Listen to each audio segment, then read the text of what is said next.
con nuestra siguiente expositora, la bachiller Winnie Vicuña, que nos va a hablar sobre el estudio morfológico floral y número cromosómico en 3 especies de cinchona. Winnie tiene una diplomatura en estudios de gestión pública, es bachiller en ciencias biológicas, ha participado en diversos proyectos de investigación en el Laboratorio de Etnobotánica y Botánica Económica en el Museo de Historia Natural y actualmente se encuentra laborando en el Instituto Nacional de Salud. Adelante.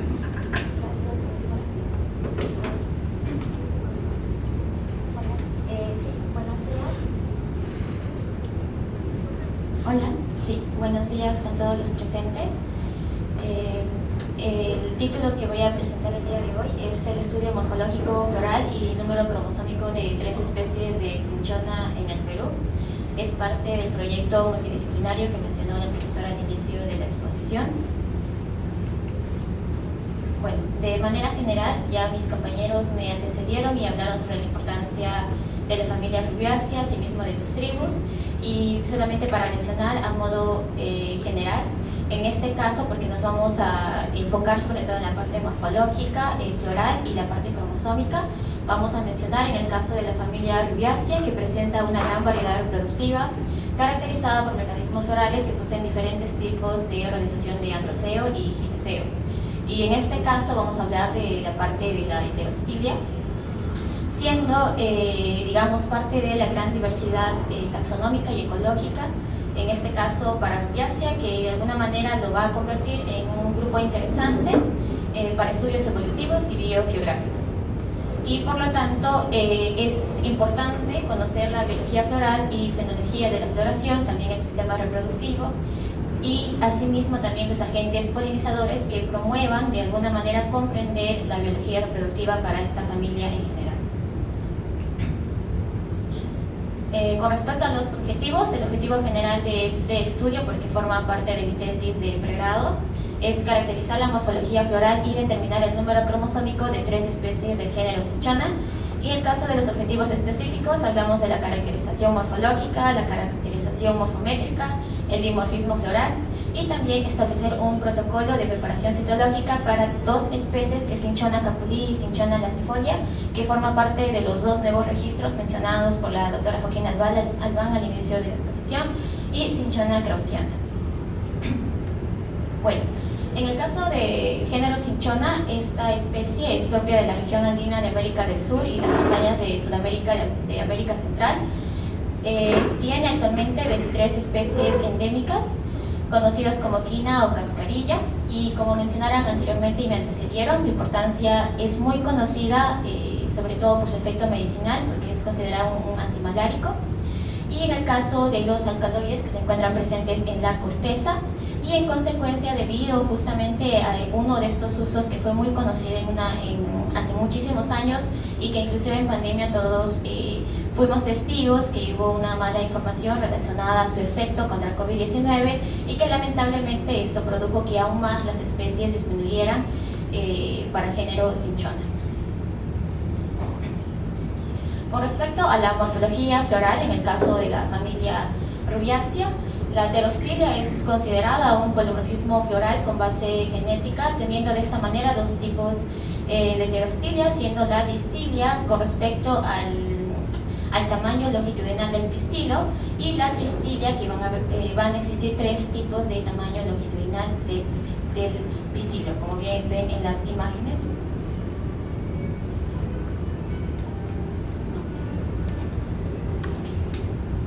Esta es distilia y esta es distilia de los diferentes tipos o tamaños del pistilo. Bueno, asimismo, mencionar que el polimorfismo morfológico suele asociarse mucho con la incompatibilidad intramórfica y propia, y se ha evidenciado que el carácter morfológico y fisiológico ha evolucionado varias veces en paralelo en las angiospermas. Y en este caso es muy importante debido a que puede diferenciar características propias en el caso de la floración. Como me antecedió Eder, mencionó que en algunos casos a veces la morfología floral puede ser muy simultánea para algunos géneros e inclusive para algunas especies. Es por ello de la importancia, porque además también esto va a implicar el tema de la polinización y reproducción de las mismas. Si hablamos en específico de la morfología floral del género cinchona, sí se antecede un estudio por Anderson de 1998 que hace mención la presencia de Sterostilia para esta especie y que están relacionados como se puede mencionar en este caso, puede llevar inclusive a tener consecuencias negativas como la autofecundación y la consanguinidad,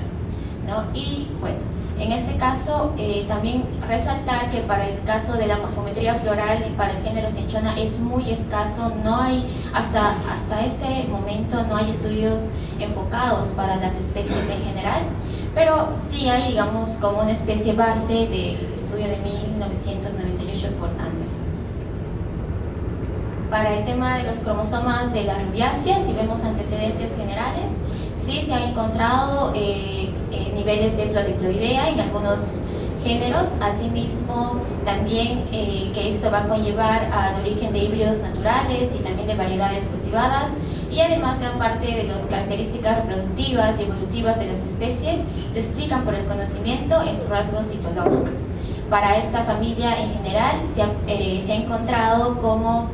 base predominante del número de cromosomas como 11, seguido por 9. Y en este caso, como les vuelvo a reiterar, sí se ha encontrado poliploideas y fue uno de justamente estos antecedentes que nos llamaron la atención por las diferencias en los caracteres morfológicos para el género cinchona, que decidimos justamente enfocarnos en su taxonomía compleja y en este caso de la floración, de los cromosomas. En el caso del género cinchona, se ha encontrado como antecedente en 1978, que tiene como número base para 17 cromosomas para cinchona calizaya, cinchona detgeriana, que ahora ya está modificado o actualizado, que es cinchona pubescens, cinchona officinales y cinchona succirium, ¿no? Y también mencionar que debido al tamaño muy pequeño y muy delicado de los cromosomas de estas especies para este género, sus estudios son muy escasos hasta el día de hoy, y es uno de los tantos justificantes por el cual se quiso estandarizar un protocolo actualizado específicamente para las especies del género cinchona. Entonces, respecto o mencionando ya en el caso de los materiales y metodología, vamos a comenzar por el área de estudio, la colecta, las caracterizaciones morfológicas, morfométricas, y respecto a la citología para el conteo cromosómico y todos los procesos consecutivos como la germinación, la determinación de la hora mitótica, la preparación citológica y finalmente la preparación de las láminas para el conteo cromosómico. En este caso, para el área de estudio nosotros nos elegimos 3 especies. Las 2 primeras ubicadas en el departamento de Piura, siendo cinchona lancifolia para la región de Ayabaca y la cinchona capulí para la región de Huancabamba. El otro departamento que nosotros elegimos fue el departamento de Amazonas, y encontrando aquí a cinchona clausiana en Chachapoyas. Con respecto a la colecta del material, en el caso de las semillas y flores, esto fue parte de la colección ya que se tiene en el Departamento de Etnobotánica y Botánica Económica en el Museo de Historia Natural de San Marcos. Se trabajó asimismo con semillas que, si bien estaban almacenadas en el banco de semillas en el laboratorio de fisiología, pero también se trabajó con floración de muestras herborizadas en el herbario de museo. Y también se colectó flores en campo y asimismo muestreo de semillas para las respectivas evaluaciones. La caracterización morfológica floral, primero las descripciones morfológicas, como vuelvo a reiterarles, se basaron en bibliografía, antecedentes relacionados para este género, asimismo diferentes fuentes de información y de la mano con la especialista en el género, que es la doctora Joaquín Albán, y con diferentes tipos de estereoscopio y microscopio, estereoscopio, para justamente evidenciar la ausencia y presencia de caracteres respectivos de las flores de las 3 especies de cinchona. Como ven en pantalla, nos enfocamos, y esta tabla es uno de los caracteres que la doctora Joaquín Albán está elaborando, porque justamente está haciendo una base de datos con caracteres específicos para todo el género cinchona, y aquí vemos relación para cada uno de ellos, que viene a ser las flores, la corola, el cáliz, estambres y pistilos, en base justamente a estudios y observaciones en campo que hizo la doctora Joaquín Albán desde el 2010. La caracterización morfométrica, en este caso nosotros al no saber o no tener antecedentes de los caracteres en general específicos para la floración, elegimos tomar,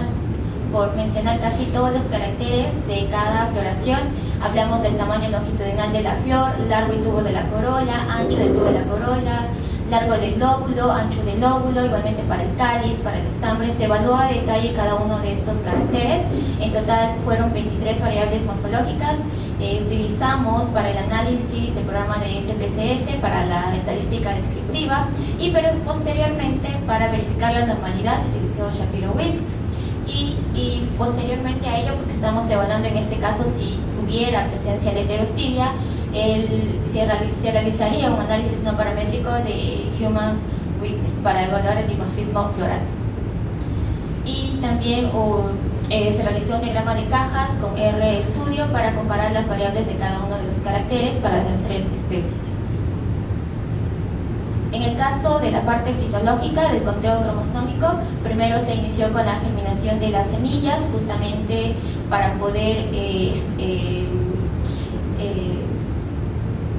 cultivar cada una de las especies mencionadas. El proceso fue primero con una desinfección, preparación del material, y posteriormente también se utilizó diferentes medios de cultivo, debido a que en algunos casos no era suficiente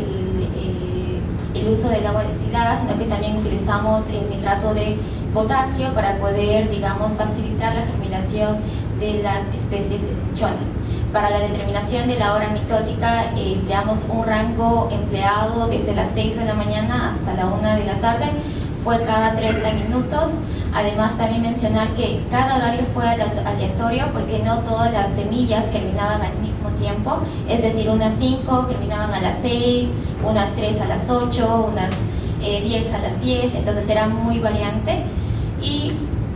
además se usó por completo las semillas, es decir, en el proceso de utilizar la raíz, que usualmente es el método más aplicado, nosotros utilizábamos con toda y semilla porque las raíces eran muy pequeñas y muy delicadas al momento de utilizarlas y colocarlas en los reactivos. Para la preparación citológica nosotros se emplearon diferentes procedimientos y variantes variantes en el pretratamiento, fijación, hidrólisis y tinción de las células. Esto fue basado en protocolos ya establecidos por Esperanza y Shepard en el 2010, y esto de alguna manera nos ayudó a nosotros poder modificar tanto horarios y concentración de los reactivos, y la observación de las células y cromosomas fue mediante un microscopio y se tomaron las fotografías con la cámara del microscopio incorporado. En el caso de la preparación de la lámina y conteo cromosómico,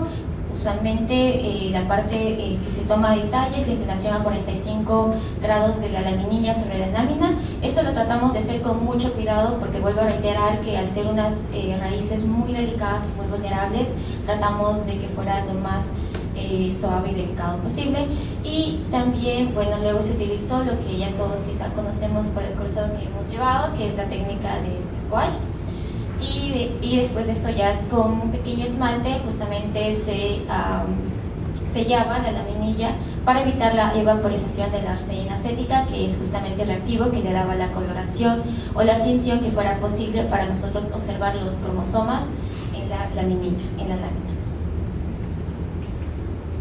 Bueno, aquí está un cuadro general de las diferentes variantes que utilizamos para el pretratamiento, fijación y conservación e hidrólisis para el conteo cromosómico. En el caso de los resultados, ¿no? Nosotros aquí vamos a evidenciar para cada uno de ellos caracteres casi similares, pero vamos aquí a rescatar o resaltar en el caso de la pubescencia para Cinchona kraussiana, que fue la única que presentó la parte interna de la corola, que se encuentra por debajo de la inserción de los estambres. Y en el caso del cáliz, los tres muestran diferentes tipos de pubescencia, siendo la primera sericia para capulí, la tercera para kraussiana es lisa o suave, y también para la sifodia del mismo carácter, ¿no? Suave y lisa. Y también resaltar la disposición de coléteres, que si bien se hace una mención general de los coléteres presentes en el género cinchona, no se había anteriormente mencionado la presencia de esos coléteres en la floración para el género cinchona, y en este caso las 3 especies presentan dichos coléteres. Y bueno, aquí un laminado general para poder observar justamente las flores, en este caso brevistilas y longistilas, los caracteres morfológicos para cinchona capulí, seguido por cinchona kraussiana, de igual manera la laminilla para ver justamente la morfología y morfometría de cada una de ellas, y también para el caso de cinchona lancifolia. En este caso la caracterización morfométrica floral, como vuelvo a reiterar, se hizo para cada uno de los caracteres, y en el siguiente gráfico vamos a ver a manera general justamente la diferenciación de cada una a modo general, con la longitud de la flor siendo kraussiana siempre en cada uno de estos caracteres, longitud de corola, cáliz, altura del estambre y altura del pistilo siendo mayor en cinchona kraussiana, y seguido por cinchona lancifolia, que es el que está en azul, y por último para cinchona capulí. Entonces aquí se puede observar diferencias significativas que se ha obtenido para estas 3 especies. Y en este caso, como resultado, porque sí se observó la presencia de distilia para las 3 especies, se usó la prueba de Human Witness, y se tuvo una diferencia significativa para alguno de los caracteres seleccionados, y en esta gráfica podemos evidenciar para cada una de las especies. Por ejemplo, en este caso que hablamos del largo del lóbulo de la corola, ¿no?, para evidenciar justamente si hay alguna diferenciación para cada morfo, brevistila y longistila. Igualmente para cinchona kraussiana, que aquí en este caso sí es importante resaltar el carácter del largo del tubo del lóbulo de la corola, porque en bibliografías se antecede que esto podría justamente influenciar en el caso de favorecer justamente la polinización y también permitir la ergogamia recíproca, en este caso para esta especie. Y aquí en el caso de cinchona lacifolia, de igual manera para el tamaño longitudinal de cada una de las corolas, ¿no?, el largo del tubo de la corola, la longitud del estambre y del pistilo, para ver si hay alguna diferencia significativa que sí se obtuvo para cada uno de los morfos. Y bueno, aquí a manera general estas gráficas nos muestran la distancia entre la longitud del estambre y pistilo de las flores brevistilas y las flores longistilas para cada una de las especies. Y en este caso para cinchona capulí se encontró que hay una preponderancia o predominio de flores longistilas. En el caso de cinchona kraussiana se ve una predominancia de flores brevistilas. De igual manera para cinchona lancifolia. Esto es importante, las 2 primeras imágenes, porque esta gráfica o esta dispersión espacial de la distancia entre la longitud del estambre y del estilo evidencia significancia para la ergogamia que justamente va a